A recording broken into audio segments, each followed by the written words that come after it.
Good morning. Today we're going to be going over the Chapter 7 section for ratification of the Bill of Rights, the ratification meaning acceptance of the Constitution.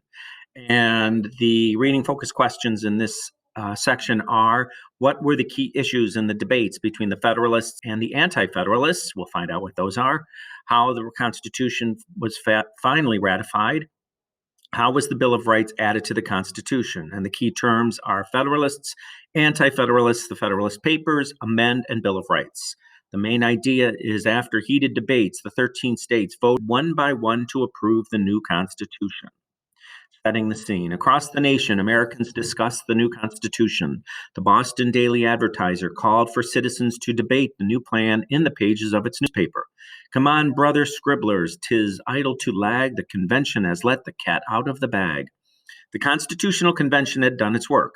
Now, in the fall of 1787, the debates began. Each state had to decide whether or not to ratify the new framework of government. Federalists debate Anti-Federalists. The framers of the Constitution sent the documents to Congress along with a letter from George Washington. Washington warmly approved the document, predicting that the Constitution would promote the lasting welfare of that country so dear to us all.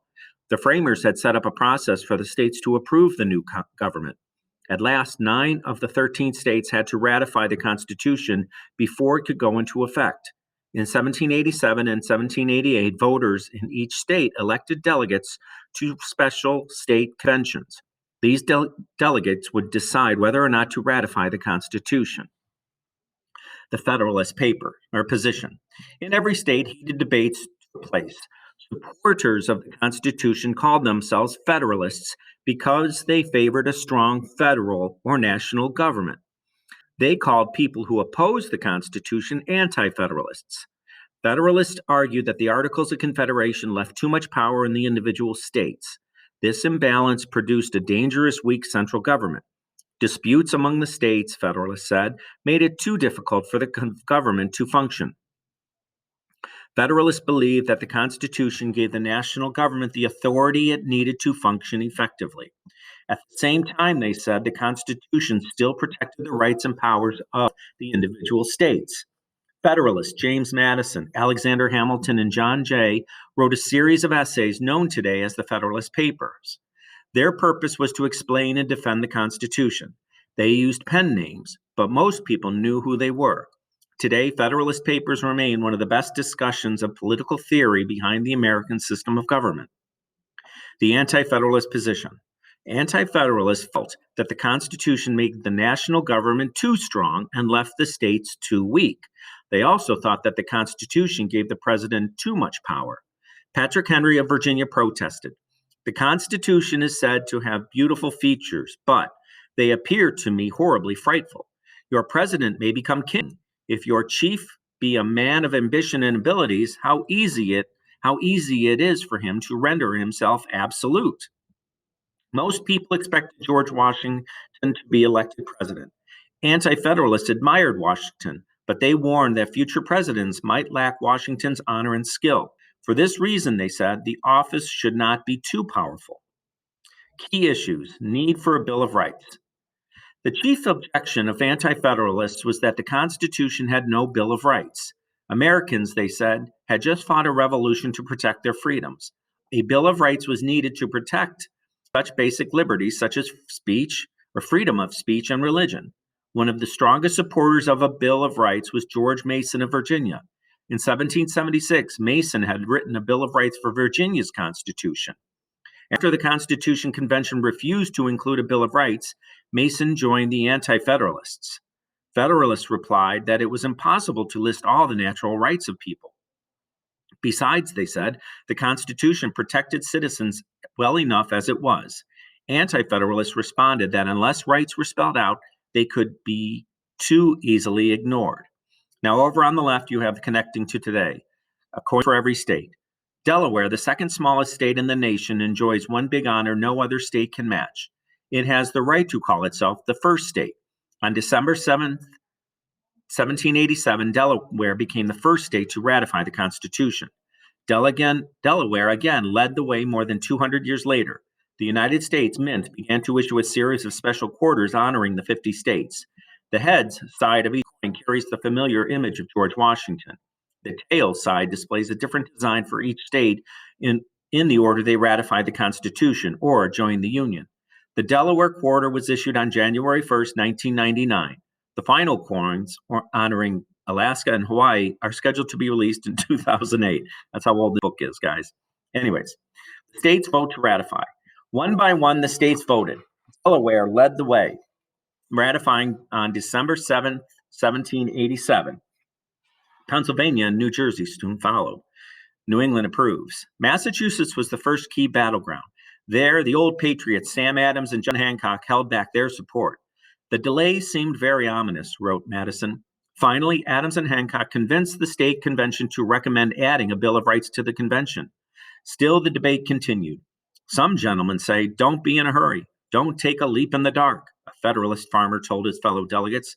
I say, gather fruit when it is ripe. In February 1788, Massachusetts became the sixth state to ratify. In June, New Hampshire joined the ranks as the ninth state.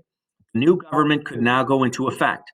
Still, the nation's unity remained in doubt. New York and Virginia, two of the largest states, had not yet ratified the plan. In both states, Federalists and Anti-Federalists were closely matched. The last holdouts.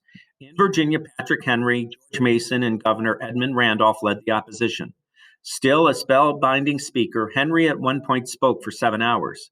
Soft-spoken James Madison could not match Henry's dramatic style. Yet his arguments in favor of the Constitution were always clear, patient, and to the point. The tide finally turned when Governor Randolph changed his mind. He gave support when the Federalists promised to support a Bill of Rights. Virginia voted to ratify in late June. In New York, the struggle went on for another month. In July 1788, the state convention voted to ratify.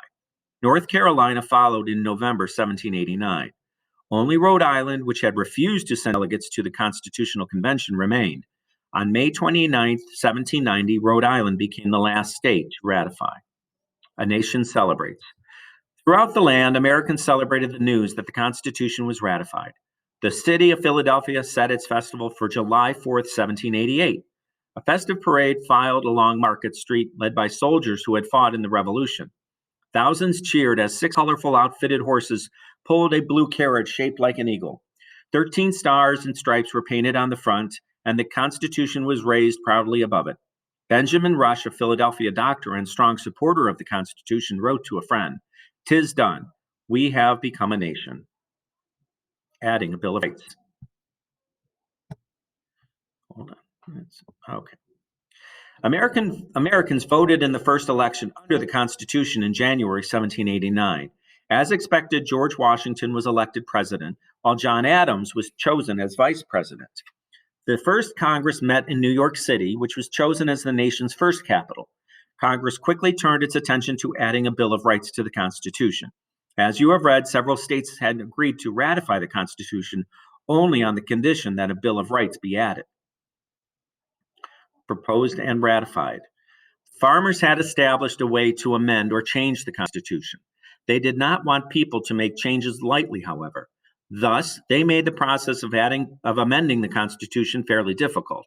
We'll read more about that in Chapter 8. In 1789, the first Congress proposed a set of 12 amendments written by James Madison. As required by the Constitution, the amendments then went to the states. By December 1791, 3/4 of the states had ratified 10 of the 12 amendments. These 10 amendments became known as the Bill of Rights. James Madison he insisted that the Bill of Rights does not give Americans any rights. People already have the rights listed in the amendments. They are natural rights, said Madison, that belongs to all human beings. The Bill of Rights simply prevents the government from taking these rights away. Like other parts of the Constitution, some of the first 10 amendments were intended to prevent the kind of abuses Americans had suffered under English rule. For example, the Declaration of Independence had condemned the king for forcing colonists to quarter troops in their homes and for suspending trial by jury. The Third Amendment forbids the government to quarter troops in citizens' homes without their consent. The Sixth and Seventh Amendments guaranteed the right to trial by jury.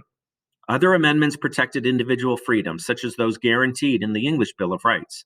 The First Amendment, for example, protects freedom of religion, freedom of the press, and freedom of speech. And we'll read more about those in Chapter 8. With the Bill of Rights in place, the new framework of government was complete. Over time, the Constitution became a living document that grew and changed along with the nation.